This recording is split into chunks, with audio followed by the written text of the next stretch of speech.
تم نے زندگی میں جو کچھ سیکھا ہے وہ سب راج دعوت پر آزما ڈالو۔ میں نہیں چاہتا کہ کوئی بھی نسخہ تمہارے ذہن کے کسی گوشے میں آزمائش کے بغیر رہ جائے۔ وکرم سنگھ ہر گزرتے لمحے کے ساتھ جذباتی ہوتا جا رہا تھا۔ راج وید، میری بات کو اس طرح سمجھنے کی کوشش کرو جیسے تمہارا اپنا بیٹا بستر مرگ پر پڑا ہوا ہے اور تم اس کا علاج کر رہے ہو۔ میں سمجھ رہا ہوں مہا منتری۔ راج وید کے جسم کی لرزش کچھ اور بڑھ گئی تھی۔ تم کچھ نہیں سمجھ رہے ہو راج وید، کچھ بھی نہیں سمجھ رہے ہو۔ مہا منتری نے اضطراب و کرب کے عالم میں اپنے دونوں ہاتھوں کو رگڑتے ہوئے کہا، تم اگر سمجھنا ہی چاہتے ہو تو یوں سمجھنے کی کوشش کرو۔ یہ نوجوان جو بے ہوش پڑا ہے تمہارے اپنے بیٹے سے بھی زیادہ اہمیت رکھتا ہے۔ وکرم سنگھ کسی وحشت زدہ انسان کی طرح آگے بڑھا اور افریدی پر جھک گیا۔ ایک تمہارے بیٹے کا یہاں کیا کام ہے؟ اس کی زندگی تو خود میری بیٹی نرملا سے بھی زیادہ قیمتی ہے۔ یہ کہہ کر وکرم سنگھ سیدھا ہوا اور راج دعوت کے چہرے کو بغور دیکھنے لگا۔ تم میری بات سمجھ گئے نا؟ مہا منتری کی زبان سے الفاظ ٹوٹ ٹوٹ کر ادا ہو رہے تھے۔ سمجھ گیا مہا منتری، خوب سمجھ گیا۔ راج وید کچھ بھی نہیں سمجھا تھا۔ وکرم سنگھ کے جذباتی رویے نے اسے اقرار پر مجبور کر دیا تھا۔ اور یہ بھی سمجھ لو کہ جب تک راج دعوت ہوش میں نہیں آ جاتا تم اس وقت تک اس کمرے سے باہر نہیں نکل سکو گے۔ وکرم سنگھ نے راج محل کے معالج خاص پر ایک عجیب پابندی لگا دی تھی۔ اور یہ بھی سمجھ لو کہ اگر راج دعوت کی موت واقع ہو گئی تو اس میں تمہاری نااہلی اور غفلت کو دخل ہوگا۔ وکرم سنگھ نے راج دعوت کو اس طرح تنبیہ کی جیسے شمشیر فنا اس کی شرک کے قریب پہنچ چکی ہو اور دست فنا بلند ہونے ہی والا ہو۔ راج وید چند لمحوں میں ریشے کا مریض نظر آنے لگا تھا۔ اس تنبیہ کے جواب میں وہ مہا منتری کے قدموں پر جھکا، مگر وکرم سنگھ نے اپنے پاؤں کھینچ لیے۔ اس کی ضرورت نہیں، تم ہر دباؤ سے آزاد ہو، مگر یاد رکھو کہ اپنے مقدس پیشے سے بے وفائی نہ کرنا۔ یہ کہہ کر وکرم سنگھ اس مسلح جوان سے مخاطب ہوا جو خود بھی مہا منتری کی طرح بے قرار و مضطرب نظر آ رہا تھا۔ چندر سنگھ، راج وید کے کھانے کا انتظام کر دینا، مجھے واپسی میں شاید کچھ دیر ہو جائے۔ مسلح جوان نے سر جھکا دیا۔ اس کے ساتھ ہی وکرم سنگھ بھی جھکا اور سرگوشی میں کہنے لگا، چندر سنگھ، یہاں میری مرضی کے بغیر پرندہ بھی پر نہیں مار سکتا۔ سارے انتظامات مکمل ہیں۔ آفریدی کے گرد مضبوط ترین حصار کھینچ دیا گیا ہے، مگر تم جاگتے رہنا کہ اس دنیا میں نرملا کے بعد تم ہی میرا حرف اعتبار ہو۔ تمہاری موجودگی میں آفریدی کے جسم تک دشمن کا ہاتھ پہنچ گیا تو پھر کوئی کسی پر اعتبار نہیں کرے گا۔ شدت جذبات سے وکرم سنگھ کی آواز رقت آمیز ہو گئی تھی۔ نہیں پربھو، ایسا نہیں ہوگا، چندر سنگھ نے لفظوں کو چباتے ہوئے کہا تاکہ اس کی آواز بلند نہ ہو سکے اور راج وید کے کانوں تک یہ راز کی باتیں نہ پہنچ سکیں۔ اگر کوئی آپ کو یہ خبر دے کہ دشمن کے ہاتھ نے آفریدی کے لباس کو چھو لیا ہے تو پہلے اس بات پر یقین کر لیجئے گا کہ چندر سنگھ دنیا میں موجود نہیں ہے۔ وکرم سنگھ نے راجپوت نوجوان کے کاندھے کو دباتے ہوئے کہا، مجھے یقین ہے، مجھے یقین ہے۔ مہا منتری اپنے آنسوں کو پینے کی کوشش کر رہا تھا، پھر وہ تیزی سے مڑا اور سر کو جھٹکتا ہوا کمرے سے نکل گیا۔ مہا منتری راجہ رتن سنگھ کے عشرت قدے میں داخل ہوا اور رسم احترام ادا کرنے کے بعد دس بستہ کھڑا ہو گیا۔ وکرم سنگھ، تنہائی میں تم درباری آداب کے پابند نہیں ہو۔ سمراٹ کی عنایتوں کا شکریہ، مگر اب میں اپنے آپ کو ان نوازشات کے لائق نہیں سمجھتا۔ وکرم سنگھ نے ریاست کے ایک وفادار ملازم کے لہجے میں کہا۔ راجہ رتن سنگھ نے چونک کر وکرم سنگھ کی طرف دیکھا۔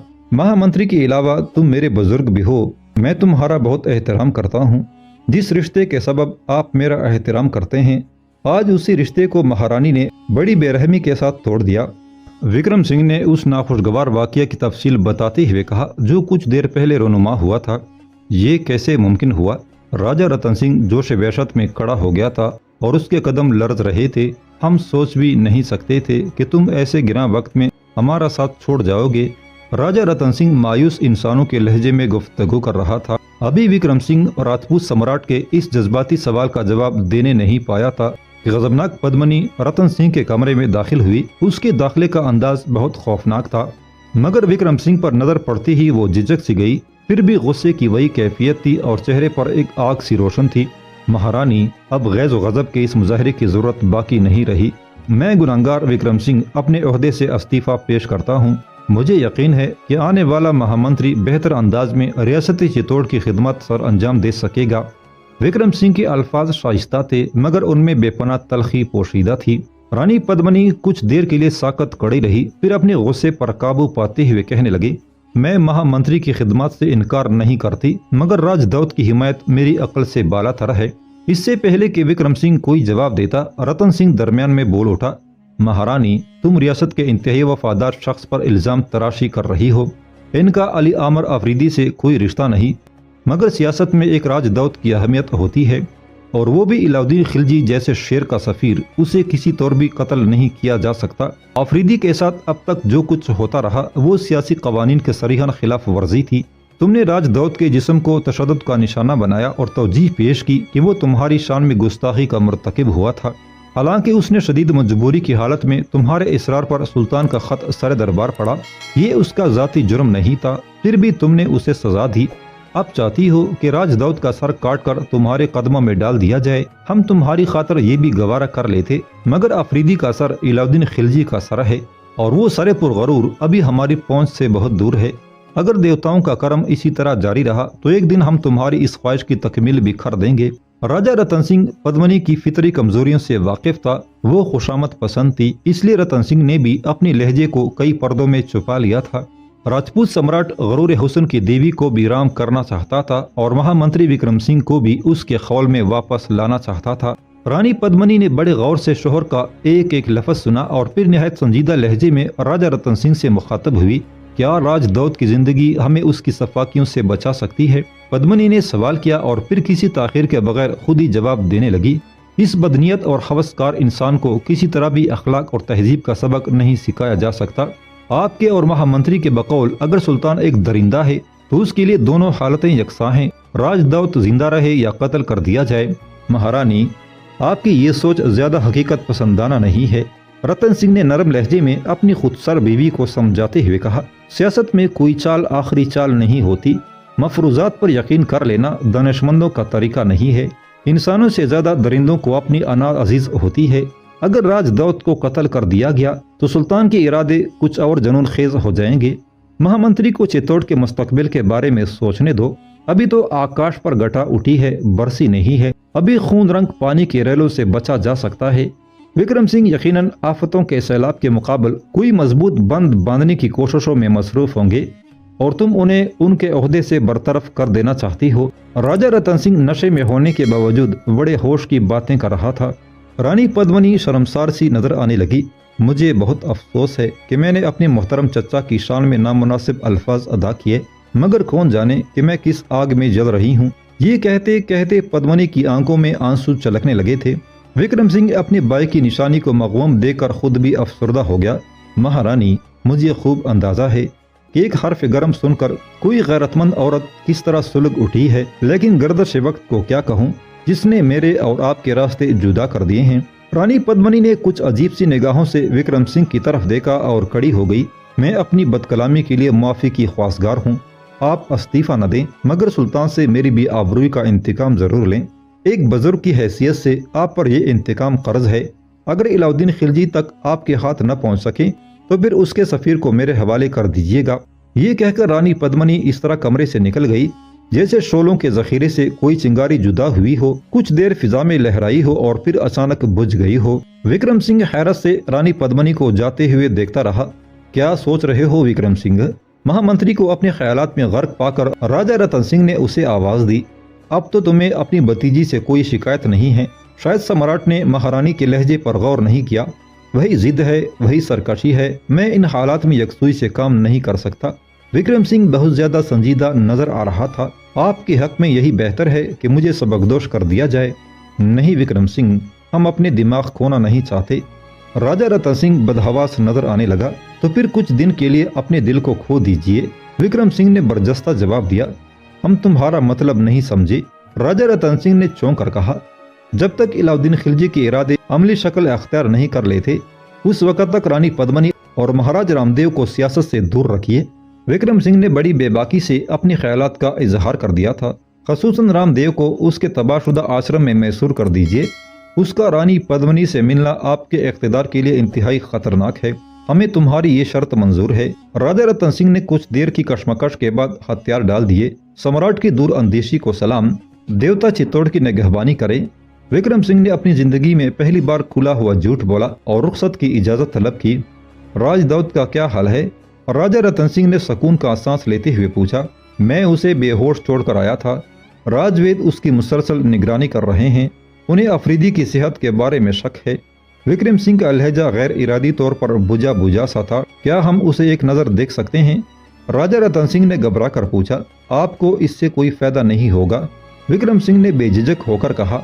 आप चित्तौड़ की सरहदों को मजबूत करें। मेरे अपने अंदाजे के मुताबिक अलाउद्दीन खिलजी की फौजें दिल्ली से कूच कर चुकी होंगी या वो चित्तौड़ पर लश्करकशी के लिए अपनी सफ़ें तरतीब दे रहा होगा। ये कहकर विक्रम सिंह राजपूत सम्राट की खिलवत खास से निकल आया।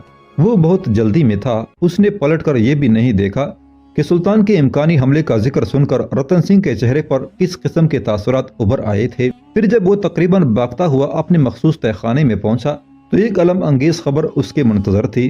राजवेद की अंतक कोशिशों से अली अमर अफरीदी को होश आ चुका था, मगर उसकी बीनाई ज़ायल हो चुकी थी।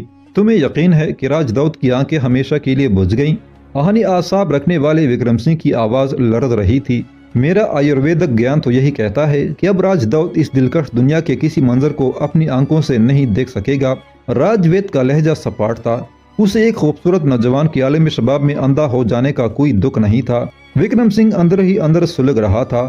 उसने चाहा कि वो राजवेद से इस बेहिसी का हिसाब तलब करे, मगर वक्त बहुत नाजुक था। विक्रम सिंह ने बमुश्किल अपने जज्बात पर काबू पाया और चंद्र सिंह को मुखातब करके बोला, तुम राजवेद को कमरे में ले जाओ और इनके खाने का इंतजाम करो जब तक मैं अफरीदी की निगहदाश्त कर रहा हूँ।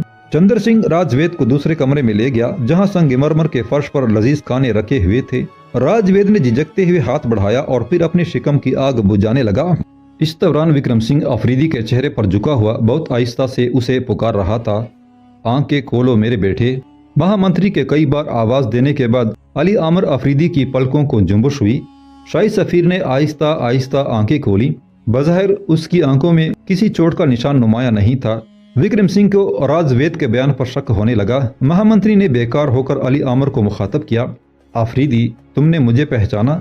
विक्रम सिंह की आवाज पर अली आमर ने अपनी पुतलियों को दोनों तरफ हरकत दी। फिर उसने यही अमल कई बार दोहराया। विक्रम सिंह कांप उठा। राजवेद का बयान दुरुस्त था, मगर महामंत्री को इस अलमनाक हादसे का यकीन नहीं आ रहा था। जवाब दो बेटा, तुमने मुझे पहचाना? मैं अंधेरे में किसी को नहीं पहचान सकता। रोशनी करो, लोगों ने चिराग क्यों बुझा दिए? आफरीदी रुक रुक कर बोल रहा था। आवाज इस कदर मदम थी कि विक्रम सिंह बड़ी दुश्वारी के साथ उसका जवाब सुन सका। महामंत्री कुछ देर तक मुंतजर रहा कि अफरीदी मजीद गुफ्तगू करे, मगर शाही सफीर ने आंखें बंद कर ली थीं। विक्रम सिंह का दिल रोने लगा। अफरीदी के पूरे जिस्म पर सफेद पट्टियां लिपटी हुई थी। सिर्फ आंख, नाक और होंठ खुले थे। ऐसा महसूस होता था जैसे जीते जी किसी इंसान को कफन पहना दिया गया हो। विक्रम सिंह बेकरारी के आलम में अफरीदी के बिस्तर के गिर्द टहलता रहा। कभी उसकी नजरें फानूसों कुमकुमों पर ठहर जाती और कभी वो अफरीदी की दिलकश आंखों के चिरागों को देखने लगता जो राजवेद के बकौल बुझ चुके थे। फिर राजवेद खाने से फारिग होकर आया तो विक्रम सिंह ने बेअख्तियार ये सवाल कर दिया, क्या ये आर्जी अंधेरा है जिसे हम दवाओं के मुसलसल इस्तेमाल से ज़ायल कर सकते हैं? विक्रम सिंह को पूरा यकीन था राजवेद हकीकत बयान नहीं करेगा, मगर उसकी खातर झूठी तसलियों से काम लेगा। मगर महामंत्री की कयास आराई गलत साबित हुई। राजवेद ने उसी बेहिसी का मुजाहरा करते हुए कहा, महामंत्री अगर आप कहें तो मैं राजदौत के मुकम्मल सेहत का ऐलान कर दूं, वरना सच तो यह है कि रोशनी का खेल खत्म हो चुका। अगर मुझ जैसा वेद राजदौत की आंखों के उजाले वापस नहीं ला सकता तो कम से कम हिंदुस्तान में कोई वेद मौजूद नहीं है जो इसे आंखों की रोशनी दे सके। विक्रम सिंह ने सर को जुम्बश दी, मगर जुबान से कुछ नहीं कहा। फिर उसने चंद्र सिंह को अलग ले जाकर कहा, यहाँ दूसरे सिपाही मुतयन कर दो, मुझे तुमसे एक जरूरी काम है। चंद्र सिंह ने एहतरामन सर झुका दिया, फिर तेज कदमों के साथ कमरे से बाहर निकल आया। अफरीदी को उस कमरे में जेर इलाज रखा गया था। उस कमरे के बाहर 25 माहिर तेगजानों का एक चाकू-चौबंद दस्ता मौजूद रहता था। चंद्र सिंह उनमें से 2 सिपाहियों को अंदर ले गया। फिर राजवेद को हिदायत देते हुए कहने लगा, हम सब आपकी खिदमत के लिए हाजिर रहेंगे। राजवेद ने अजीब सी नजरों से पहले चंद्र सिंह को और फिर महामंत्री को देखा। मैं कब तक यहाँ से जा सकूंगा? मैं तुमसे पहले कह चुका हूँ कि तुम्हारी वापसी राजदौत की मुकम्मल सेहत से मशरूत है। विक्रम सिंह की आवाज तहकुम आमेज थी। वैसे तुम्हें यहाँ क्या परेशानी है? कुछ नहीं महामंत्री, कुछ भी नहीं। राजवेद अचानक सरासीमगी का शिकार नजर आने लगा था। वैसे भी किसी वेद की बेहतरीन तपस्या यही है कि उसका मरीज सेहतयाब हो जाए। विक्रम सिंह ने तेज लहजे में कहा और तहखाने के पेचीदा निजाम के सहारे बालाई मंजिल पर आ गया। वहाँ भी 25 शमशीर जनों का एक दस्ता मुतयन था। उन सिपाहियों ने विक्रम सिंह को देखते ही गर्दनें झुका दी। मेरे वफादार नौजवानों, सब कुछ ठीक है ना? विक्रम सिंह ने सिपाहियों के करीब आते हुए पूछा। हाँ सम्राट, आपका हर जान निसार अपनी जगह सर बकफ खड़ा है। यहाँ खुद यमराज भी हमारी इजाजत के बगैर दाखिल नहीं हो सकता। जोश जज्बात में विक्रम सिंह के सिपाही इंतहाई मुबालगे से काम ले रहे थे। नहीं, ये गरूर और ये खुद एतमादी भी अच्छी नहीं, बस जागते रहो, मैं तुम्हारे जज्बों का मोतरफ हूँ। विक्रम सिंह ने अपनी हिफाजती दस्ते की तारीफ करते हुए कहा। फिर वो उसी तरह अपने मुख्तलिफ दस्तों का जायजा लेता हुआ चंद्र सिंह के हमरा अपने महल के बालाई हिस्से में पहुँच गया। चंद्र सिंह उसके इंतहाई वफादार मुलाजिम रणबीर सिंह का लड़का था। बज़ाहिर वो मुलाजिम था, मगर दरअसल विक्रम सिंह के खानदान ही का एक फर्द था। चंद्र सिंह के साथ आज तक मुलाजमों जैसा सलूक नहीं किया गया था। हकीकत में खानदानी वफादारियों का एक तवील सिलसिला था। तकरीबन 200 साल पहले चंद्र सिंह के मोर से आला को विक्रम सिंह के परदादा वीर सिंह ने अपने मुहाफ़िज़ खास के तौर पर मुलाजिम रखा था। फिर इस खानदान के आने वाले हर वारिस ने अपनी वफादारी का सबूत कुछ इस तरह पेश किया कि रणबीर सिंह का खानदान भी विक्रम सिंह के खानदान का एक लाजमी हिस्सा बन गया। चंद्र सिंह उन्हीं बहादुर और जाननिसार राजपूतों की औलाद था। इस कुर्बत के बावजूद चंद्र सिंह को तहखाने का राज मालूम नहीं था। कई खास मौके पर चंद्र सिंह महामंत्री के हमरा इस तहखाने में आया, मगर उसे अब तक नहीं पता चल सका था कि ये तहखाना एक हैरत अंगेज तिलस्म के जरिए बनाया गया है। वो तो बस हैरतज़दा नजरों से दीवारों में शिगाफ होते देखता था। इसके बाद नजरों के सामने कुशादा और आरास्ता कमरे उभर आते थे। आज भी ऐसा ही हुआ था। वो तहखाने से निकलकर 7वीं मंजिल पर आया था और राहदारी में बाएं जान मुड़कर एक दिलकश नक्शो निगार वाली दीवार के सामने खड़ा हो गया था। फिर अचानक दीवार में शिगाफ पैदा हो गया था। वो सीढ़ियां चढ़कर 6ठी मंजिल पर पहुंच गया था। चंद्र सिंह इस तिलस्म कदे का राज जानने के लिए बेचैन रहता था, मगर उसने अपने आका विक्रम सिंह के सामने कभी इस ख्वाहिश का इजहार नहीं किया था। महल में पहुंचते ही विक्रम सिंह ने उसी मखसूस कमरे में तलब किया जहां निर्मला कुमारी भी मौजूद थी। निर्मला ने बाप को देखते ही इंतहाई जज्बाती लहजे में अफरीदी के मुतालिक पूछा था और फिर विक्रम सिंह ने शाही सफीर की वही अलमनाक हालत बयान कर दी थी जिसे कुछ देर पहले उसने अपनी आंखों से देखा था। निर्मला उदास हो गई, मगर चंद्र सिंह की मौजूदगी में अपने जज्बों का इजहार न कर सकी। कमरे की फिजाओं पर कुछ देर तक उदासी छाई रही। फिर विक्रम सिंह ने चंद्र सिंह को मुखातब करते हुए कहा, पहले मैंने राजवैद के बयान पर शक किया था, मगर बाद में मेरे कहने से अफरीदी ने आंखें खोली और ये दर्दनाक हकीकत सामने आई थी कि वो बीनाई से महरूम हो चुका है। मैं जानता हूँ कि इस बेहमाना तशद्दुद के बाद आफरीदी का जिंदा रहना भी एक मौजज़ा है। आंखों से महरूम हो जाना मेरे नज़दीक कोई ताजुब की बात नहीं। फिर भी मैं राजवैद के तरीक़े इलाज से मुतमईन नहीं हूँ।